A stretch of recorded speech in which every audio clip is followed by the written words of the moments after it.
Voilà. Donc aujourd'hui, on est le 2 Sivan et nous sommes donc toujours dans l'étude du chapitre 53 que nous avons commencé. Donc, pour un bref résumé, donc on avait vu que dans ce dernier chapitre du Likutei Amarim, la première partie du Tanya, l'Admour Azaken nous a expliqué quelle est la différence entre la Shekhinah qui résidait à l'époque du premier Beth Amikdash, puis ensuite du second, et jusqu'à nos jours. Donc, comme nous l'avions indiqué, donc la Shekhinah réside dans ce monde matériel. À l'époque du premier temple, elle résidait dans le Kodesh HaKodashim, le Saint des Saints, qui était l'endroit où se trouvaient les premières louchot, les tables de la loi, qui étaient parfaitement miraculeuses, puisque, comme on l'avait expliqué, elles étaient gravées donc d'un côté à l'autre, et donc les lettres étaient complètement donc transpercées la matière de la table, qui était en fait en diamant, hein, la réalité. Et donc, partout en plus on regardait, on voyait toujours écrit, on pouvait le lire de tous les côtés.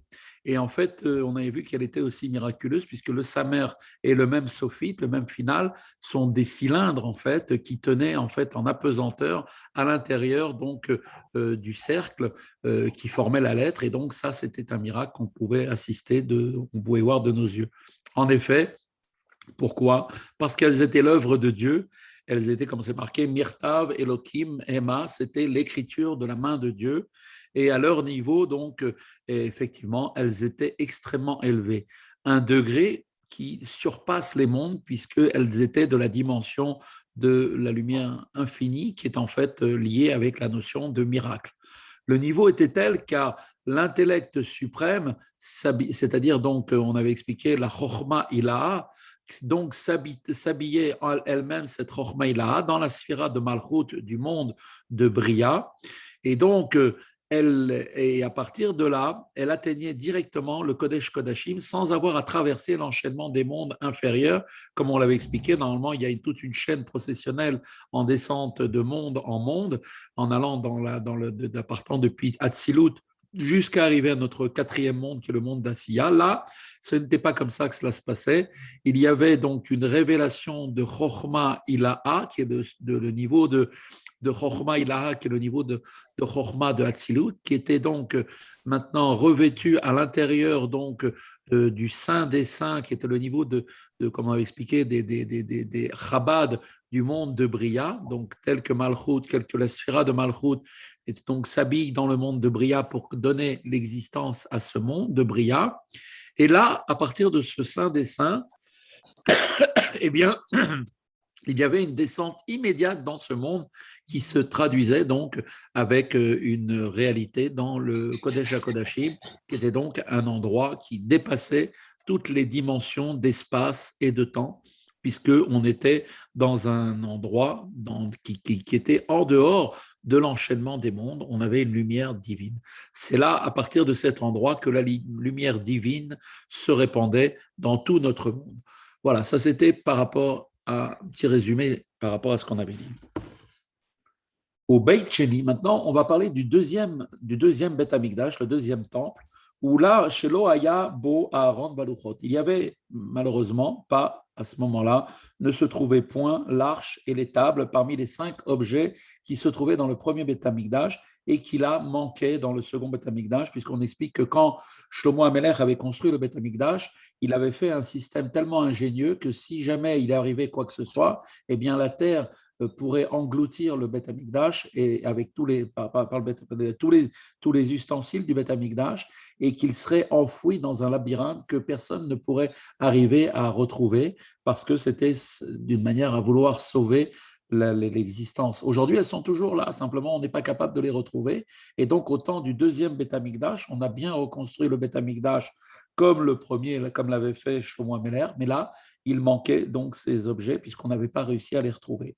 Amrou Razal, Shelo Haïta Shrina Shorabo, et les sages on dit là-bas dans la Gemara Yoma, qui nous parle du Yom Kippour, que la Shekhinah n'y reposait pas. Elle ne reposait pas, donc, effectivement, dans le deuxième Beth Amikdash. Pirouche, qu'est-ce que ça veut dire? Qu'est-ce qu'on veut dire par là que la Shekhinah de Dieu ne résidait pas dans le deuxième Beth Amikdash? Eh bien, l'explication, c'est que pas du tout. Bien sûr que la Shekhinah était présente, mais le degré de la Shekhinah qui était donc présente dans le premier Beth Amikdash était totalement absente, que Dieu préserve, elle ne s'y trouvait pas, et le degré de Shekhinah qui donc résidait dans le deuxième n'était pas présent. C'est-à-dire le degré dont on a parlé, qui est en fait le degré où la Shekhinah qui reposait dans le premier temple résidait sans suivre l'ordre, l'enchaînement des mondes, n'était pas là dans le deuxième Beth Amikdash. Il y avait bien une Shrina, mais qui elle-même, donc par contre, venait par dans l'ordre de la descente. Et là, Beit Sheni, Aïta, Shora, Kedera, Shtalshalut, Tlabshut, et donc c'est ce qu'il nous dit tout de suite, plutôt dans le deuxième temple, la Shekhinah reposait selon l'ordre de la chaîne des mondes, Malchut de Tzatzilut, revêtue de Malchut de Bria, qui elle-même revêtue de Malchut de Bria dans Malchut de Yetzira, et Malchut de Yetzira jusqu'au sein des saints du monde de Asiya, et le sein des saints du monde d'Asiya était revêtu du sein des saints, du Kodesh HaKodashim, dans le Beth Amikdash ici-bas, sans passer par Malchut d'Asiya, qui est le niveau de notre monde. Et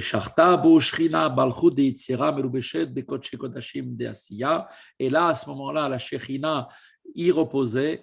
Quel degré de la Shekhinah? Eh bien, Malchut de Yetzira, revêtu du Kodesh HaKodashim de Asiya, c'est-à-dire des sphirotes de Chabad, du monde d'Asiya. Et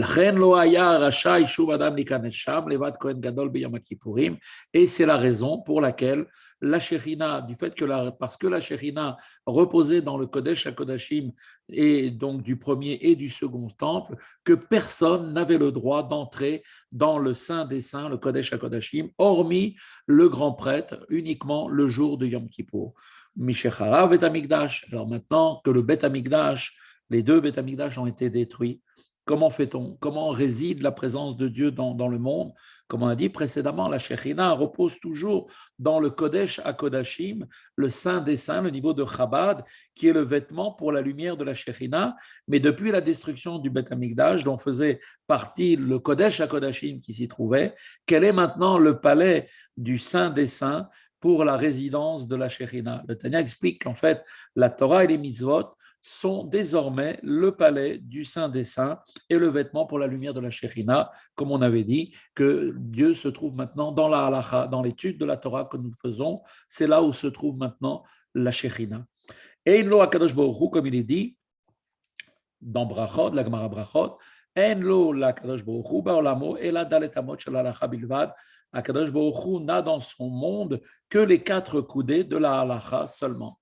La Torah et le palais, comme on a vu, du Kodesh HaKodashim qui rattache HaKadosh Baruch Hu avec le monde, de sorte que le saint, c'est-à-dire la lumière transcendante, puisque la notion de sainteté, c'est la notion de transcendante qui dépasse, ce qui veut dire sainte, qui veut dire séparée, eh bien, soit bénie. Ça veut dire quoi qu'elle soit bénie? Parce que ça veut dire qu'elle soit appelée en ce monde. Le saint, celui qui est séparé, béni soit-il, qui veut dire qui est appelé dans ce monde à descendre dans ce monde.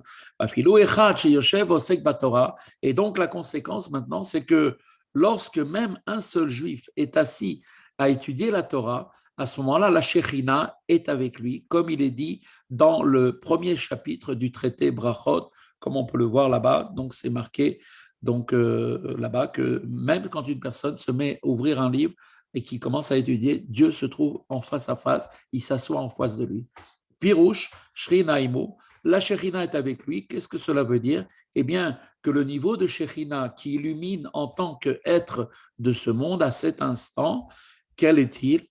Eh bien, que derrière Ishtal Shalut Itabshut Malchut d'Atsilut Bemalchut de Bria Yitzira Veasiya. Eh bien là, la révélation qui se fait dans le monde se fait de quelle manière, par quel processus? Eh bien là, on est suivant l'ordre de la descente des mondes, en partant de Malchut d'Atsilut, qui s'habille donc à l'intérieur de Malchut de Bria, qui elle-même s'habille à l'intérieur du Malchut de Yitzira, et qui elle-même va s'habiller dans Malchut de Asiya. Donc, vous voyez, comme le principe des poupées russes, à la différence, c'est que du degré de la Shekhinah qui résidait dans le second temple, sans passer par le vêtement d'Asiya, là, eh bien là, elle va passer, puisque nous n'avons plus le Kodesh Kodashim, par le vêtement de Asiya. Donc, quelle est maintenant la différence pour nous entre ce rayon de la Shekhinah auprès de qui étudie la Torah, auprès de celui qui étudie la Torah, et le rayonnement de la Shekhinah qui donne la vie dans ce monde, dans tout son ensemble,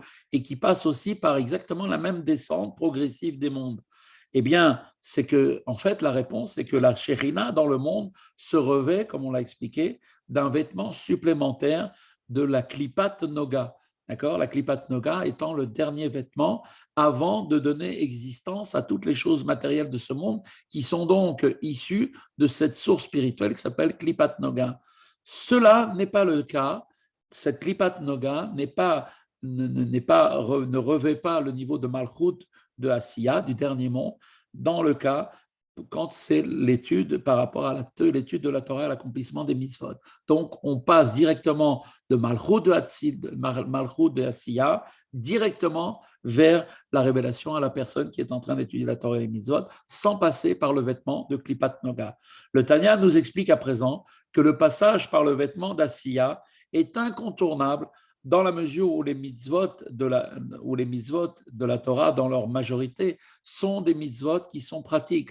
On prend du cuir pour faire des tefilines, on prend de la laine pour faire le talit, on prend des bougies pour allumer la bougie du Shabbat, et ainsi de suite.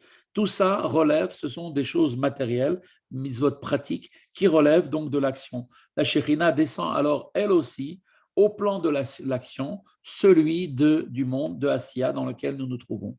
Kitariag, mitzvot Torah, Ruvan Kekulan, en mitzvot Maasiot, car les 613 mitzvot sont pour leur quasi-totalité des mitzvot qui sont des mitzvot pratiques. Begam atluyot bedibur ou marshava, kemot almot Torah, bracha, birkat Amazon, kriyat shema ou tfila. Et même s'agissant des mitzvot qui dépendent de la parole et de la pensée, comme par exemple l'étude de la Torah ou bien le Birkat Amazon après le repas, la lecture du schéma et la prière sont des mitzvot qui dépendent de la pensée et qui dépendent aussi de la parole, puisqu'elles doivent être dites. On doit dire les mots de Torah qu'on étudie, on doit dire bien prononcer les paroles du schéma et bien prononcer les mots de la prière. Et bien que ces mitzvot se rattachent à la pensée plutôt qu'à l'action, parce qu'il doit y avoir la kavana qui doit accompagner chacune de ces mitzvot, car la compréhension du sujet de la Torah étudiée et la ferveur, la kavana et l'intention dans la lecture du schéma et de la prière sont nécessaires. Et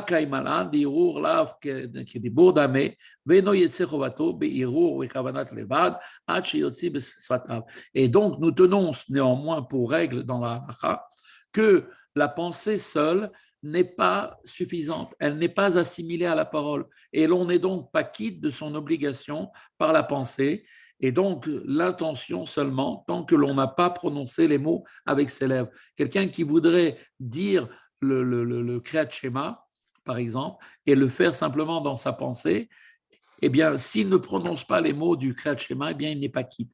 Et Kaimalan Dakimat Sefatav Ave Maase. Or, nous tenons pour règle que le mouvement des lèvres, lors de l'expression donc verbale, au moment où l'on parle, eh bien, est considéré par la halacha comme étant un acte. Et donc, ce qui se passe, tout simplement, c'est que ici, effectivement, quand quelqu'un va bouger les lèvres au moment où il parle, eh bien, le mouvement des lèvres est là aussi une action concrète. Le rabbi note qu'il faut encore comprendre pourquoi le Talmud parle précisément des 4 coudées de la halacha en lieu et place donc pour le Saint des Saints, donc comme étant le Kodesh HaKodashim, et non la Torah en général, alors que la Shekhinah se trouve, comme on l'avait dit, avec celui qui étudie la Torah. Alors le Tanya va nous expliquer par conséquence dans le passage qui suit que la halacha, elle a cette particularité, c'est qu'elle est de surcroît la volonté de Dieu, car la halacha, c'est quoi? C'est l'expression de la volonté de Dieu qui veut que nous fassions telle ou telle chose. Donc, comme cela sera expliqué après dans les autres parties du Tanya, notamment dans le Higueret HaKodesh, chapitre 29. Ve'tariag mizot Torah im sheva mizvot derabanan begematria keter shiur ratzon elyon baruch hu. Et d'ailleurs, même si on regarde le chiffre numérique que font les 613 mitzvot de la Torah, accompagnés avec les 7 mitzvot rabbiniques, font en total un chiffre de 620. Le chiffre 620 est la valeur numérique de Keter. Keter qui veut dire la couronne, qui est en fait, comme on le sait, la couronne est liée à la volonté suprême. C'est ce qu'on appelle la sphira de Keter, qui est considérée comme étant la couronne qui surplombe l'ensemble des autres 10 sphirotes. La volonté est désignée comme couronne à la manière d'une couronne qui surplombe et entoure la tête. Là aussi, la volonté révèle la dimension qui entoure Makif, qu'on appelle qui entoure, ou bien qui transcende. Cette volonté-là est donc revêtue de sa sagesse, béni soit-il, et en plus, si vous voulez, d'être la sagesse de Dieu, qui au cours de sa descente à travers la chaîne des mondes devient, comme on l'a dit, le palais du Kodesh HaKodashim, le Saint des Saints pour la Shekhinah, la Torah présente en plus la qualité d'être la volonté suprême de Dieu qui transcende même, qui est au-delà de Chorma, de la sagesse. Et c'est là la particularité de la halakha, qui est ni plus ni moins l'expression de la volonté divine. Et donc, on est bien en train d'étudier, quand on étudie, quand on est en train d'apprendre une halakha, on est en train de se lier avec la volonté de Dieu, et donc on est au niveau de Keter, qui est la volonté. Qui donc, cette volonté qui est revêtue de la sagesse, béni soit-il, Amir Chodot, qui sont bien évidemment donc cette volonté, cette volonté, ces sagesses sont unies, Baruchou, avec Akadosh Baruchou, béni soit-il, ou Betachlit Hayichud, et d'une union, la lumière d'une manière la plus parfaite, l'unité la plus parfaite. Après donc ce qui a été dit, à savoir que la Torah elle-même procède de Chochma Ilaha, le Tanya vient préciser maintenant que la Torah orale provient aussi de cette même source. Et